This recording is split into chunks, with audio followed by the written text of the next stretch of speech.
ان کی گفتگو سے کسی کو سیاسی اختلاف ہو سکتا ہے، لیکن کل رات جو ان کے گھر پہ چھاپا مارا گیا، جو ایک زیادتی کی گئی،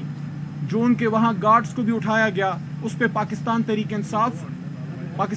انصاف کی پارلیمنٹری پارٹی جو اس سنی اتحاد کونسل کے نام سے عارضی طور پہ پارلیمان میں ہے، ساتھ میں ہمارے چیف عامر ڈوگر صاحب، جنرل سیکرٹری جناب عمر ایوب خان صاحب،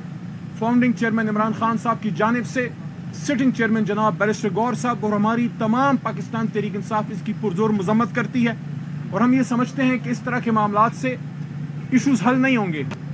جذبات میں آئے بغیر ٹھنڈے دماغ سے بیٹھ کے ہم پاکستان کے مسائل کا حل اس پارلیمان میں حل کر سکتے ہیں، جو ہمیشہ چکزئی صاحب بھی یہ بات کرتے تھے، عمران خان صاحب بھی یہ بات کرتے ہیں، اور شومئی قسمت میاں نواز شریف صاحب اور زرداری صاحب بھی یہ بات کرتے تھے، لیکن اس پہ عمل کرنا ان کا ندارت۔ بہرحال انشاءاللہ ہم پر امید ہیں، آخری بات، کہ یہ فیصلہ عمران خان صاحب کا پاکستان کے لیے ایک بہت دیر پا بہت بہتر ہوگا جمہوریت کی بقا اور استحکام کے لیے، اور انشاءاللہ ہم پر امید ہیں کہ ہم اصلی ووٹ فارم 45 والے ووٹ سے انشاءاللہ اچکزئی صاحب کو صدر بنائیں گے، اور اس میں ہمارے تمام اکائیاں، ہمارے تمام صوبوں سے ہمارے ایم پی اے صاحبان، مرکز سے ہر جگہ سے ہمیں انشاءاللہ ہمارے جماعت سے سپورٹ ملے گی۔ میں درخواست کروں گا چکزئی صاحب سے، اس کے بعد چیف وپ صاحب بھی کھڑے کہ تھوڑا سا اپنے خیالات کا اظہار کیجیے گا۔ بسم اللہ۔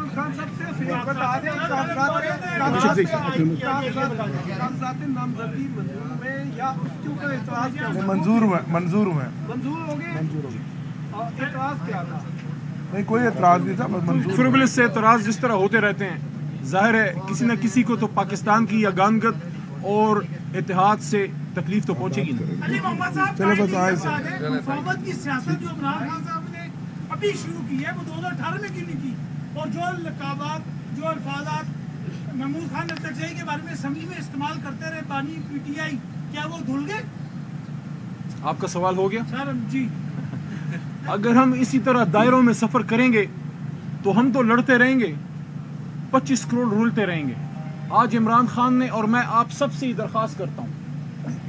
پچھلے 25-30 سال میں جو سب سے بڑا مضبوط میسج کسی بھی بڑے سیاسی لیڈر نے اسیری کے دنوں میں زندان سے دیا ہے وہ عمران خان نے دیا، کہ جب میں اور میرے بڑے بھائی جناب عامر ڈوگر صاحب اور ہمارے انتہائی محترم سردار لطیف کھوسہ صاحب، بھائی جان آپ کی توجہ چاہ رہا ہوں، جب ہم جیل میں جناب عمران خان صاحب سے ملنے گئے بھائی، تو انہوں نے 200 دن کی اسیری کے بعد اور بدن میں گولیاں کھانے کے بعد اور اپنے گھر پہ ذاتی حملے ہونے کے بعد اور 1500 سال میں ہمیشہ زنا جو ہے وہ ایک قابل نفرت اور قابل تعزیر جرم ہوتا تھا، نکاح میں سزا پانے کے بعد 1500 سال کی تاریخ میں پہلی بار کسی مسلمان کو نکاح کرنے پہ سزا ملی ہے۔ ان ساری چیزوں کو برداشت کرنے کے بعد اور اپنے بہت سے جوان کھونے کے بعد، ذل شاہ شہید ہونے کے بعد اور اس طرح کی بے شمار قربانیوں کے بعد، ارشد شریف کی شہادت کے بعد، میسج اندر سے کیا گیا کہ میں فتح مکہ ماڈل پہ یقین رکھتا ہوں،